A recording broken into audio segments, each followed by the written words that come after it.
webinar is more focused on the study route. And I'm sure, all of you who are joining in will have, a lot of questions around how to move, to New Zealand for your further studies. So we will be, taking questions from all of you. So, if you have any questions, any specific course related question, any question, okay, about the study abroad, please go ahead and, start typing in your questions in the chat box, and, me and Prajakta will take that up for you guys. Yeah. Now, AJV is not handling New Zealand alone, but we also handle other countries for study purpose. So those countries would be Australia, US, UK, Canada, Singapore, and Ireland. Okay, so we have multiple destinations and multiple choices to offer you, which, depending on your profile, your budget, we can, give you an option which is most suitable to you. All right. So to give you an idea of, how or why, one should consider studying abroad. So if you're looking at, a destination like New Zealand, so it has world recognized qualifications, right? You can look at various levels of study, starting with bachelor's and above. You can do a bachelor's, you can do postgraduate diplomas, you can do master's, you can go for your PhD. So various, qualifications which are available, which are recognized internationally. The universities in New Zealand, there are 8 of them, which are also internationally recognized. Okay. Apart from this, when you go to study abroad, it gives you a launching pad, to move to other country, right? Where you can go ahead and expand your career. Now, when you're planning to go to study abroad, of course, you would have some kind of capital investment in terms of your tuition fees and your living cost. So when you invest money into your study, you also get a rate of, a return. So you will be able to recover your investment very quick, because once you are in the job market, you will be earning, in foreign currency, which will help you, cover up your loans if you're planning to take a loan and, go for your study. So you will have your early, rate of return, on your investments. Right. Apart from this, of course, when you move abroad, you expect a better standard of living. So that's what, these countries will offer you. Right. You when you so somebody who is also coming with family later on, can also bring in their your wife, your husband, or your kids along with you, and it has more added advantage to that angle as well. And in these countries, there are certain qualifications which are in skill shortage lists. Like, for example, today, I think we are having a lot of engineering students who are joining us. So engineering is actually on the green list of New Zealand. What it means is that it's one of the skill shortage in New Zealand, which means that if you actually find a job into your area, which is into engineering or IT, okay, you get a fast track to your residency in New Zealand. All right. Let's see how many people are there. We have 11 at the moment. Let's see. We'll keep an eye. More people will join in. So we will. So this was just a very basic introduction of why one should consider studying abroad.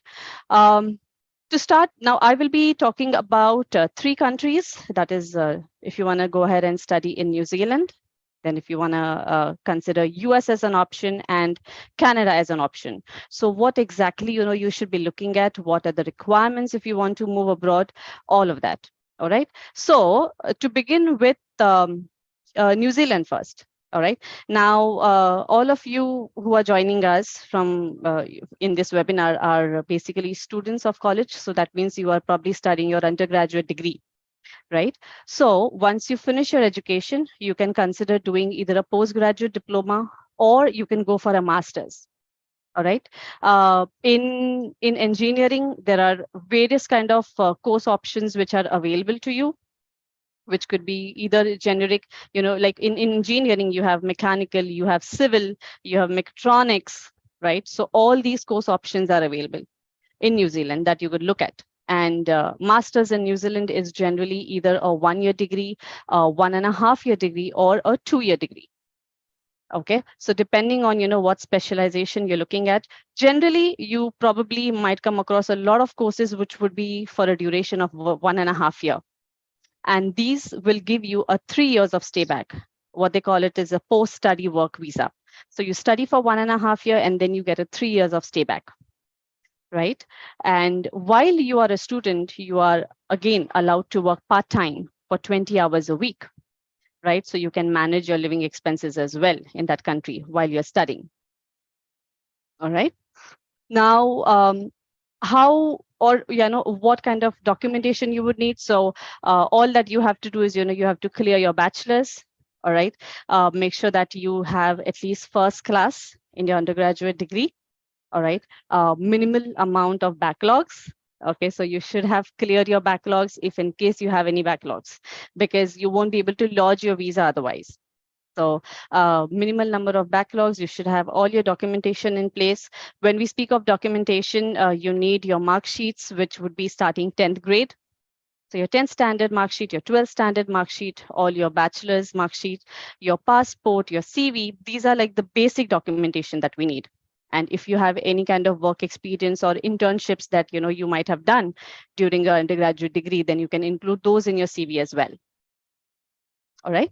Apart from the documentation, you also need to have an English proficiency test, which is either IELTS or PTE. So both are accepted in New Zealand.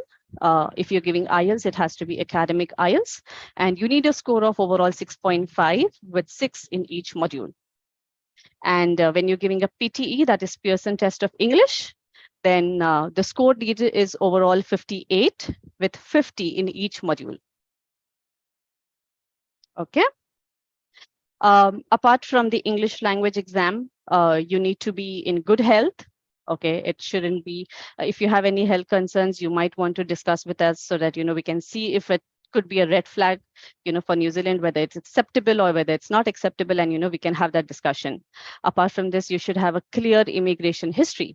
That means you shouldn't have, previous visa decline or, overstay if you have visited any other country, right? So, it has to be a clear immigration history, because when you're applying for the visa, you have to do what is called a police clearance. So that PCC needs to come out clean, right?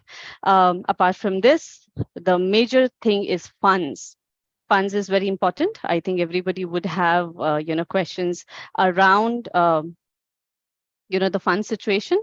So for funds, now if you're planning to go for a master's in New Zealand, a 1.5 year of master's will cost you approximately around, if we convert it into Indian currency, I would say it could be anywhere between 35 lakhs to about 55 lakhs. Now, why am I giving this range is because in New Zealand, you'll find that there are universities, then there are polytechnics, and then there are private establishments as well. Now, it's a well-known fact that universities are generally expensive when it comes to fees, because of which, you'll see that if you're applying for a course with a university, the fees might go as high as, about 50, 55 lakhs. Now, this amount is a combination of your tuition fee as well as your living expenses. That's your food, accommodation, all of that for the entire duration of 1.5 year. Okay, because you will have to also show that you have enough money to survive in the country when you are a student.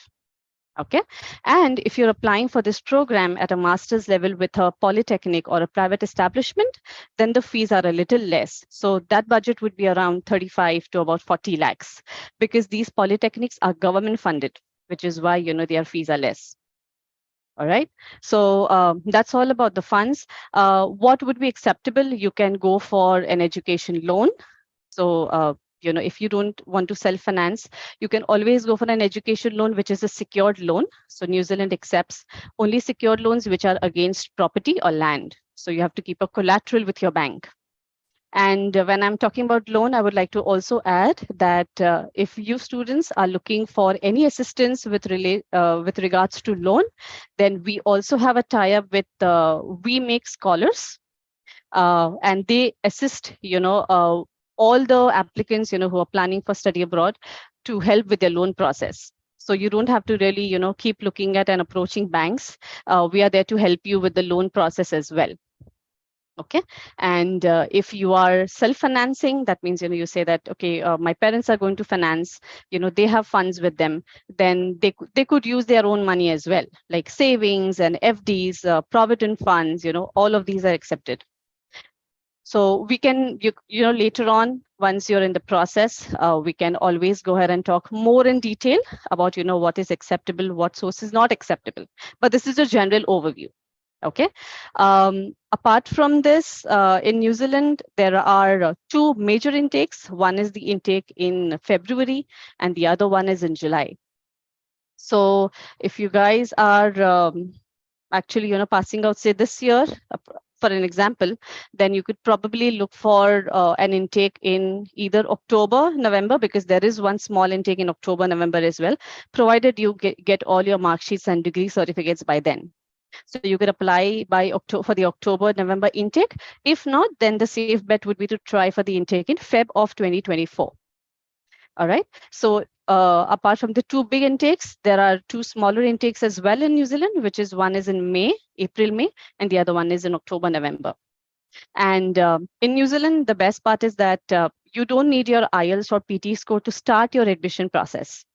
So if you have not given your IELTS and you have all your documents ready with you, and you have made up your mind that you want to go ahead and start your admissions, please approach us, and we will help you with the courses and you can start your application.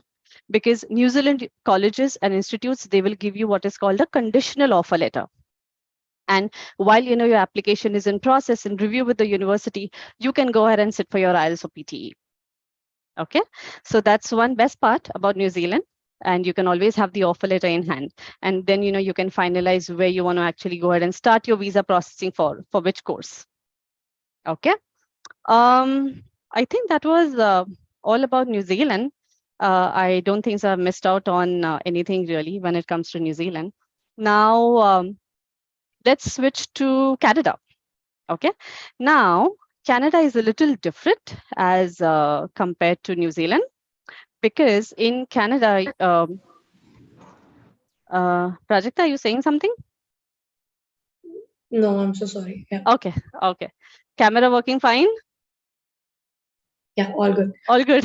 Okay. I think we lost you there for some time. Yeah. All right. All right. So for Canada, Canada has two big intakes. One is called the winter intake, which is in January of every year, and the other one is the fall intake, which is in September of every year. Now, unlike New Zealand, if you want to plan your study in Canada, you have to start your process at least 10 months before your course begins, which means that if today we are sitting in the month of April, right now, the only intake that you can actually apply for in Canada would be the Jan intake of 24. Unless that you have your funds ready, your IELTS ready, everything is ready, and you still want to see if there is anything really open in September intake this year, then we can give it a shot. But then what will happen is you will not have enough options to look at, because we have a time constraint now.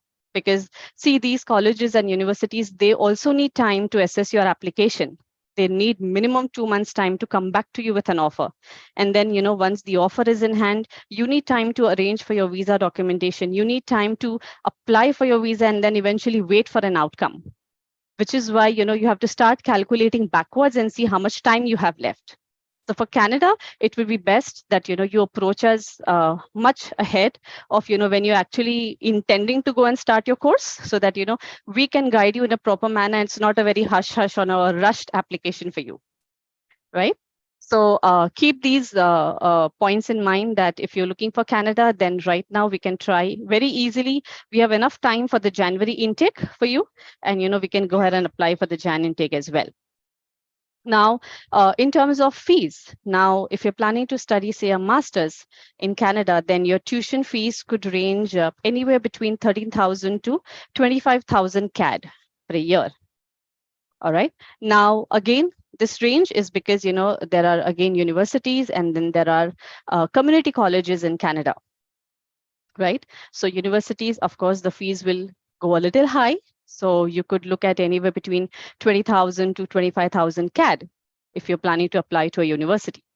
And if you're planning to apply with a community college, then you could look at around 13,000 to about about 15,000 CAD is what I would say. So if you convert it into